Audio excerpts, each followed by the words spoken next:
Welcome to episode 112 of the Search with Candour podcast, recorded on Friday the 21st of May 2021. My name is Mark Williams-Cook, and today I'm going to be talking to you about the Google I/O Annual Developer Conference and some interesting information they gave us about page experience ranking. We're going to be talking about new Google Ads bidding features, and the big subject we're going to talk about is MUM, and that is the new Google breakthrough, as they call it, in artificial intelligence and search ranking.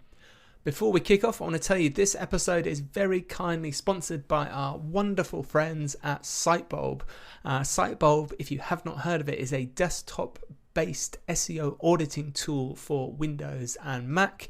I'm delighted actually that we got the opportunity to get Sightbulb as a partner for this podcast, because it's a tool that we've used in the agency for quite a few years. I've used it personally. I'm a big fan of it. So it's really nice to be able to talk about things on the podcast that I genuinely believe in, and I was recommending anyway before this podcast to lots of people when I've taught SEO courses. And that's something that I think Sightbulb as an auditing tool is really helpful for, and it's quite unique for in terms of both agencies and in-house companies that are trying to do their own SEO, in that it's far more beginner friendly than a lot of tools. And the reason for this is that when you actually run an audit, which you just do from your own desktop with the tool pointing it at your site, apart from they've got a really kind of nice help system, when this audit is complete, it doesn't just kind of kick you back data about this page is indexed, this page is no indexed, this page is a canonical tag, this one doesn't. It actually tries to diagnose potential issues with that configuration.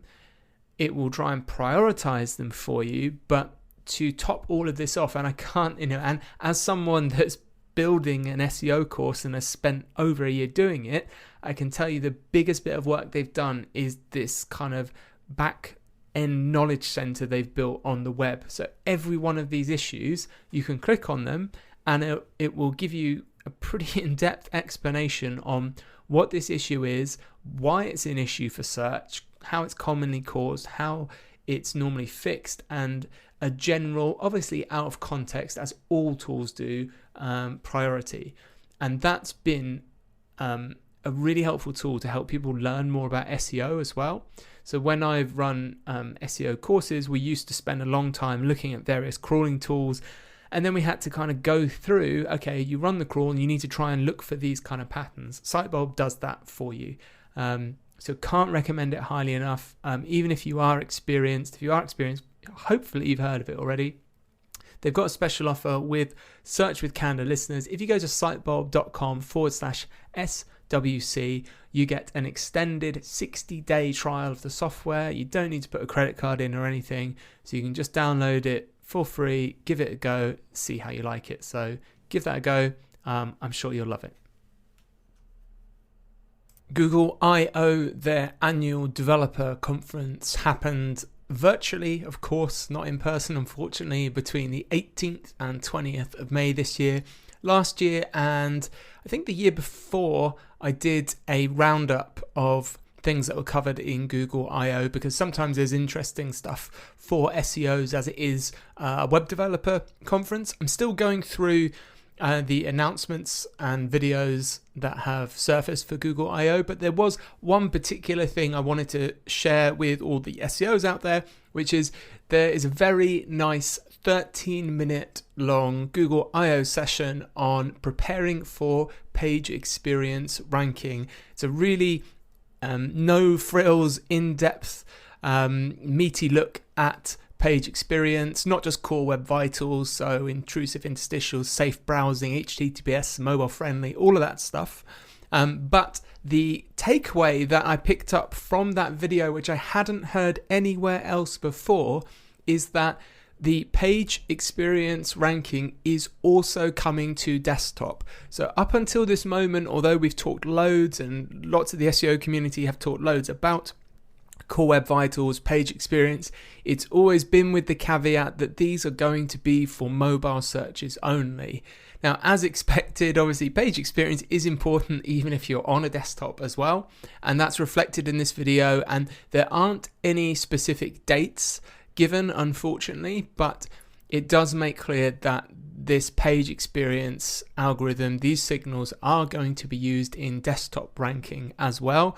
So now there is absolutely no excuse to back out of really tackling these Page Experience issues. I mean, as I've always said, hopefully you were anyway for reasons outside of SEO. So, in my opinion, this Page Experience stuff, this Core Web Vitals stuff are primarily user satisfaction metrics, and it just so happens that they're so important as user satisfaction metrics that search engines are paying attention to them as well. So hopefully nobody's played that well. It only reflects mobile searches, and we get a lot of desktop traffic, so we'll deprioritize it. Hopefully that hasn't been the situation you've been in, but I will link to the video in our podcast show notes, which as always will be available at search.withcandor.co.uk. Click the link there and you'll be able to see the video. You can share that with your dev team, stakeholders, and it's right there. It's Google saying that this Page Experience is coming to desktop, so that can hopefully strengthen your case if it was a bit weak internally before. So definitely something everyone needs to focus on. Just wanted to share that with you. Over the next week or so, I'll be having a look at the other sessions that came out of Google I/O and picking out anything that I think is important to share with you.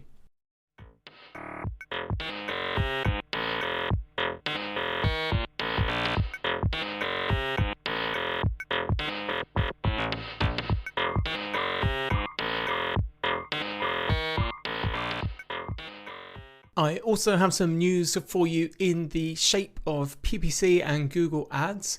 These updates and new features actually it's really easy to let them slip you by. So this was published on the Google Ads help blog a couple of days ago on May the 19th, and it's about new bidding features which Google say will help you reach your goals. Now, there's a few new features. Some of them I think are quite helpful to you, and some of them I think it's fair to say are probably more helpful to Google than necessarily the advertiser. As usual, search.withcandor.co.uk for the show notes and links to the post if you want to see it for yourself. I'll just read out what Google have written here. So, smart bidding is the foundation of a successful automated strategy. Questionable, but okay. Especially when paired with tools like broad match and responsive search ads, because we all know broad match works really well. Just sling that on your account and you'll be fine. To make it even easier for you to manage these bid strategies and drive performance, we're rolling out several new features. 1.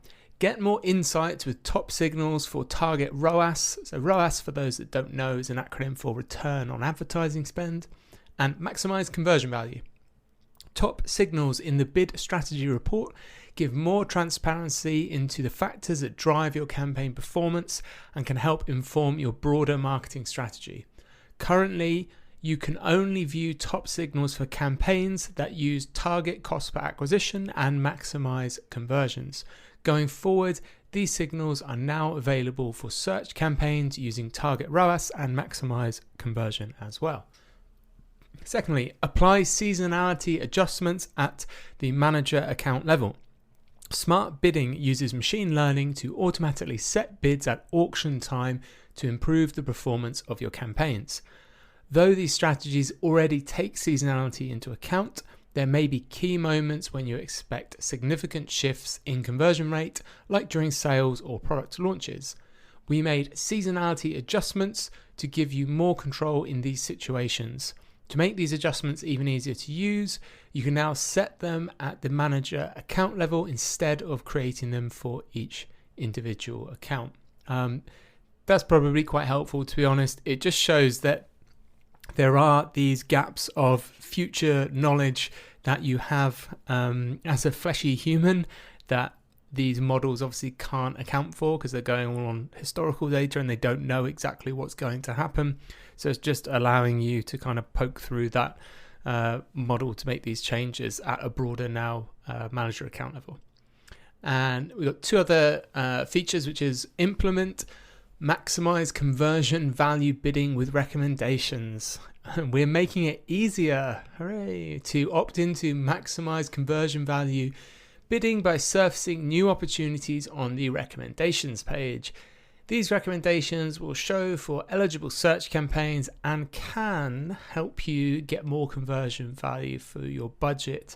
As long-time listeners of Search of Canada will know, myself, Rob especially, who manages a lot of our PPC accounts, and I imagine probably most professional PPC people out there are not fans of the Google recommendations in Google Ads. We had a whole podcast episode on this. Again, we'll link to it in the show notes.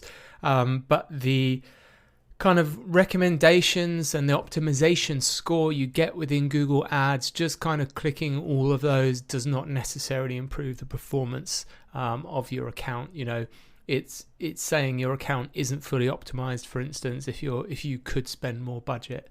I've got a lot of thoughts about that. I don't think it's particularly helpful. This is definitely a change for Google to get more people to kind of just opt into stuff. And lastly, predict performance with target impression share simulators. Simulators can help you understand how target bid and budget changes may impact performance. This tool was previously available for conversion and click-based strategies, and we are now expanding support to search campaigns using target impression share.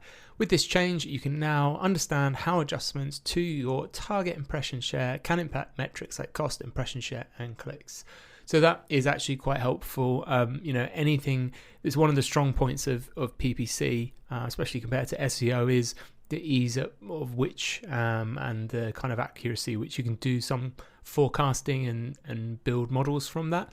So anything to kind of help predict performance is always welcome.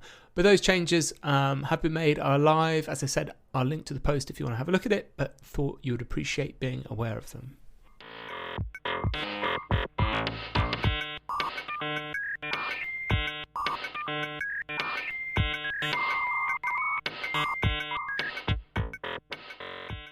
Okay, this is kind of the big story, if you like. And interestingly, I haven't had too many people talking about it, or not as many as I would have kind of guessed. And this is about MUM, and that's capital MUM, which Google is describing as a new artificial intelligence milestone for understanding information.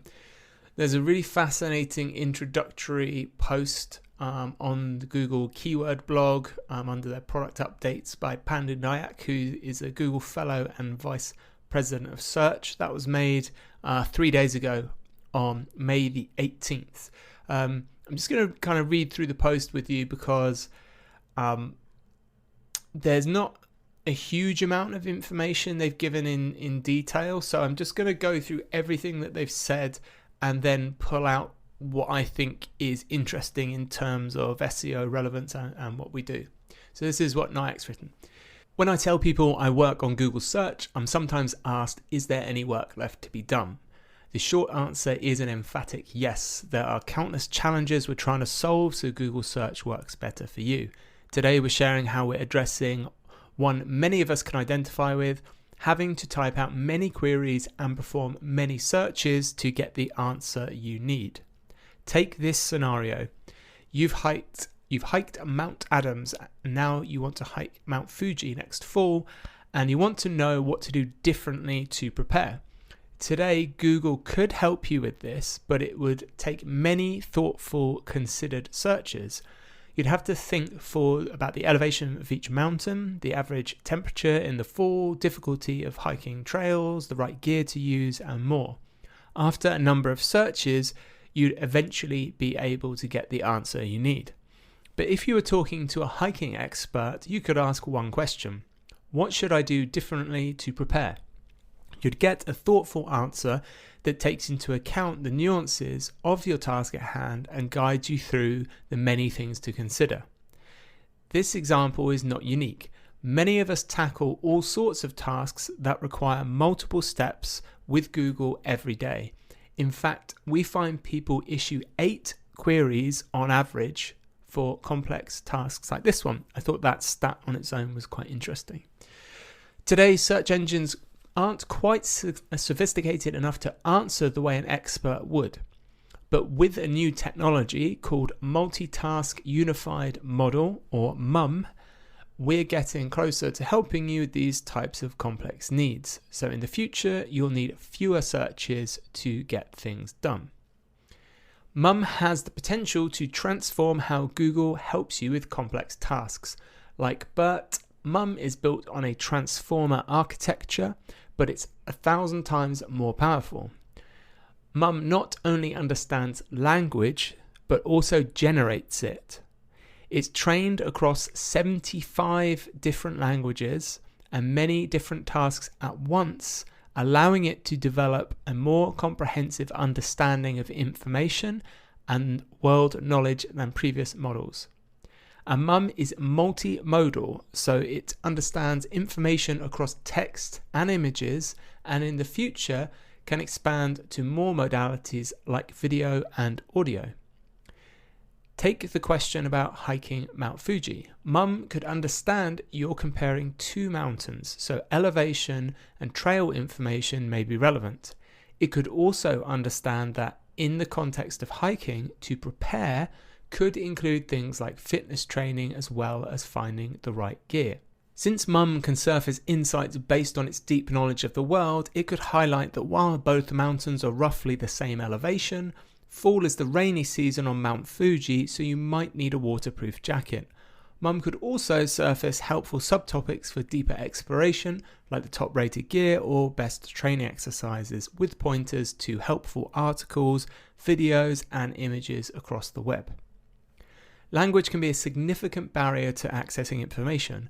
MUM has the potential to break down these boundaries by transferring knowledge across languages. It can learn from sources that aren't written in the language you wrote your search in and help bring that information to you. Say there's really helpful information about Mount Fuji written in Japanese. Today you probably won't find it in the search you do, but MUM could transfer knowledge from sources across languages and use those insights to find the most relevant results in your preferred language. So in the future, when you're searching for information about visiting Mount Fuji, you might see results like where to enjoy the best views of the mountain, onsen in the area, and popular souvenir shops. All information more commonly found when searching in Japanese. Understanding information across types. MUM is multimodal, which means it can understand information from different formats like web pages, pictures, and more simultaneously. Eventually, you might be able to take a photo of your hiking boots and ask, can I use these to hike Mount Fuji? MUM would understand the image and connect it with your question to let you know your boots would work just fine. It could then point you to a blog with a list of recommended gear. And then they finish with a section about applying advanced AI to search responsibly.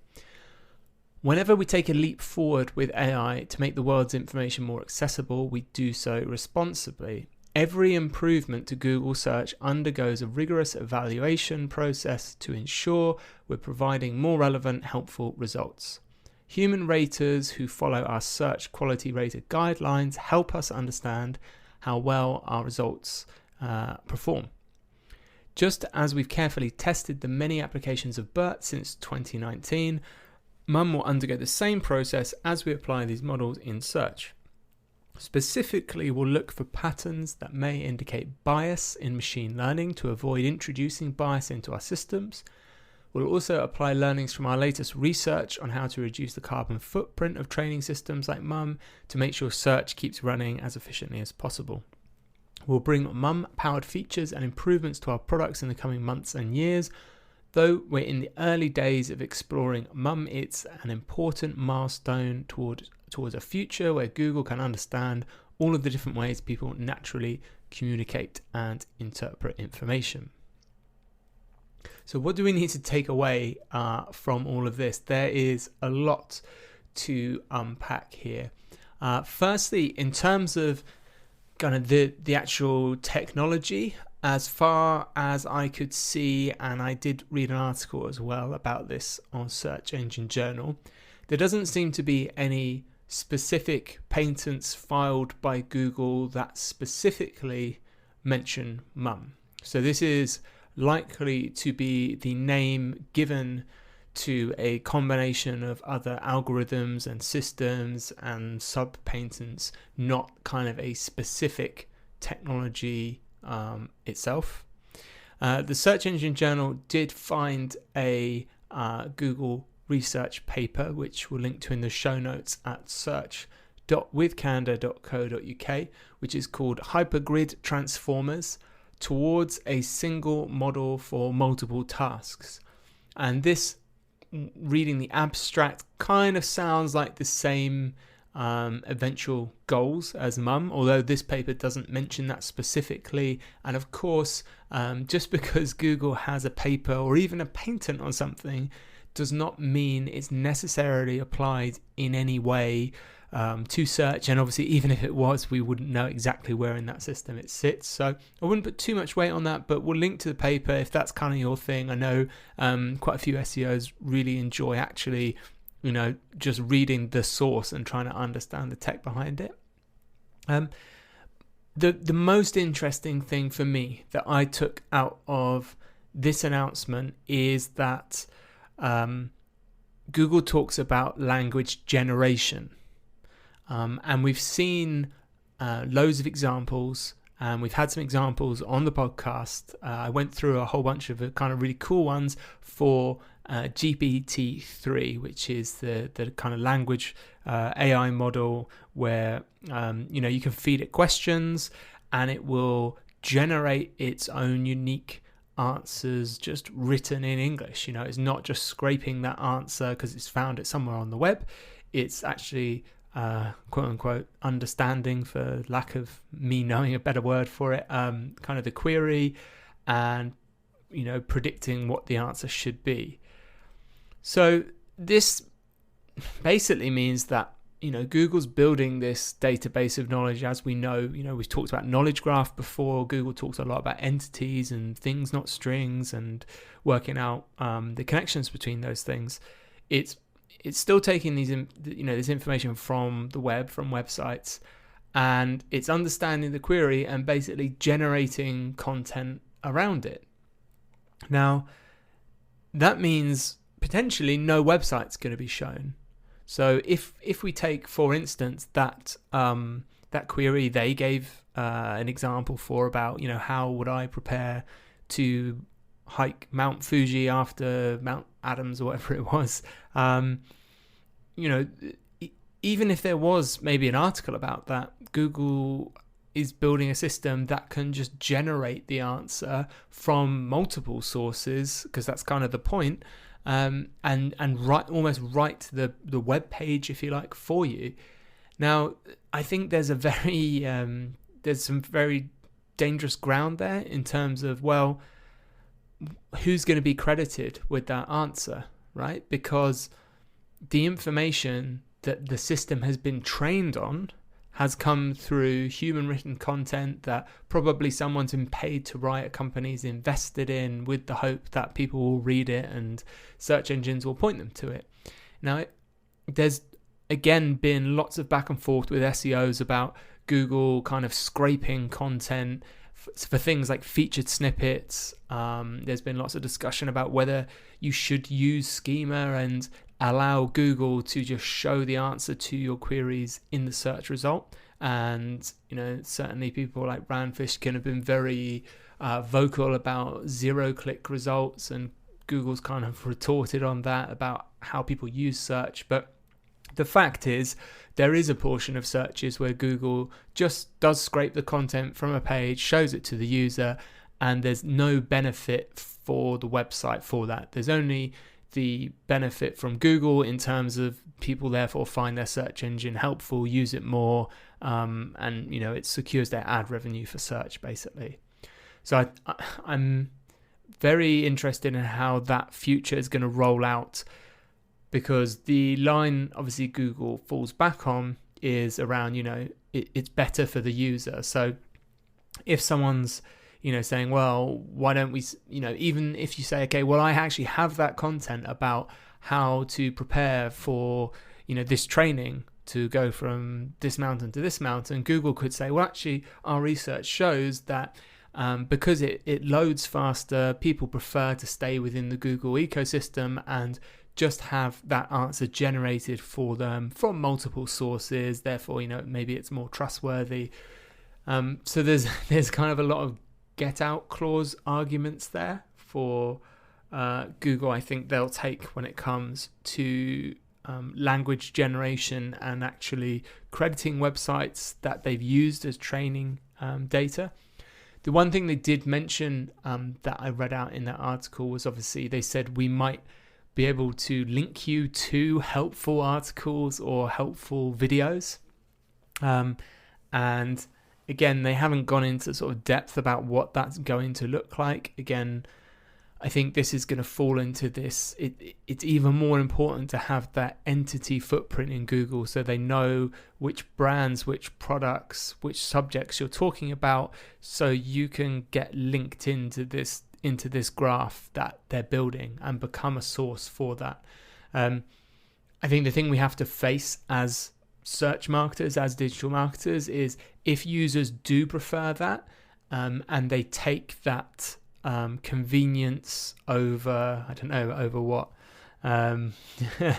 over from what our point of view can look like, I guess, a monopoly on that information, whether they accept that deal is out of our hands, much like how, some people are, for instance, very against buying from Amazon because they don't like what they do with tax or workers. But then, I've heard a lot of people say that, but then they still do it because it's so convenient, right? Because they got Prime and they just press buy and then it's with them the next day.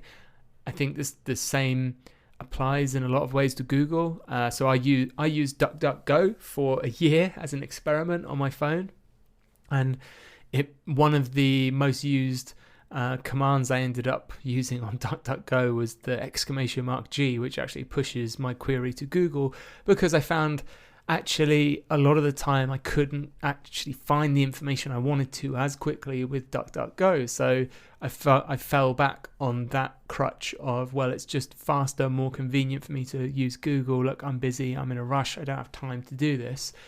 So I think that Google might be relying on that from a public usage point of view of, if there's this discussion around, look, actually come to our news websites, come to our informational sites, users may just be like, well, look, I'm busy, I just want to know this. Google just tells me, so sorry, that's what's easiest for me. So again, this isn't anything I think that's happening immediately. I think this is a natural extension of search. It's not something really that should surprise SEOs that have been thinking longer term. I mean, I was doing talks, several years ago now, talking about originally 10 blue links and comparing it to, for those that are old enough, when you used to go to a library and you had to type in the name of the book you wanted on the computer and it would tell you which shelf it's on, and you'd have to go find the shelf and then normally crawl around on your hands and knees or whatever to find the book. That's kind of what we've been doing with search engines and 10 blue links, right? We do a search and then Google or whoever just chucks us back a list of web pages, and then it's up to you to pick through those, find a page that you think is good, and then find the answer on that page. And over the years, we've taken lots of small steps with stuff like featured snippets, with local pack results, with images in results, with top news stories in results, with videos in results, where Google's been shortening that journey. So rather than list the website, it just shows you the video, or rather than just listing the website, it shows you a featured snippet that answers your question. And we've seen intelligent personal assistants come into the home, smart TVs, and we are approaching that, I think, reality where we're moving from typing stuff into search engines and sort of filtering through results ourselves to the point where we just kind of shout at our TV or just shout into the abyss of our house to all the electronic devices that are listening and then get the answer. So I'm not massively surprised. And again, long-term digital strategy-wise, search strategy-wise, we've been telling all of our clients, it's not just about keywords and web pages, it's about establishing this digital footprint across different devices, and being there and having that content and having that schema, having that structured data, so you are prepared for when this different, I'd call it maybe a different type of indexing or different type of search model happens. And that's quite interesting as well in terms of the search model. There's a really interesting diagram on Search Engine Journal about this unified model that they've pulled out of the paper, which compares the current retrieve then rank model, which is this index where they retrieve answers and then rank them and generate results, whereas this unified model is just the query goes into the model and then you get the results. There's a nice picture we'll put in the show notes to demonstrate that. But I think if you're not thinking about that model now, and by that model I mean that change of behavior of how people are using search technology, and you're still just thinking about web pages and keywords, it's definitely time to start planning for that before it's too late, because those things are going to change. We've had over a decade notice of Google saying it's moving from becoming a search engine to a knowledge engine / an answers engine, some people call it. I don't think it will be the whole part of search, but it's going to be a big part of the future. So have a read through everything you find about Mum, and watch this space. And that's everything I've got time for in this episode. I'll be back, of course, in 1 week's time, which will be Monday, the 31st of May. As usual, if you're enjoying the podcast, please tell a friend about it. Do subscribe. It's on pretty much every platform going that you can listen to podcasts on. And I hope you all have a really great week.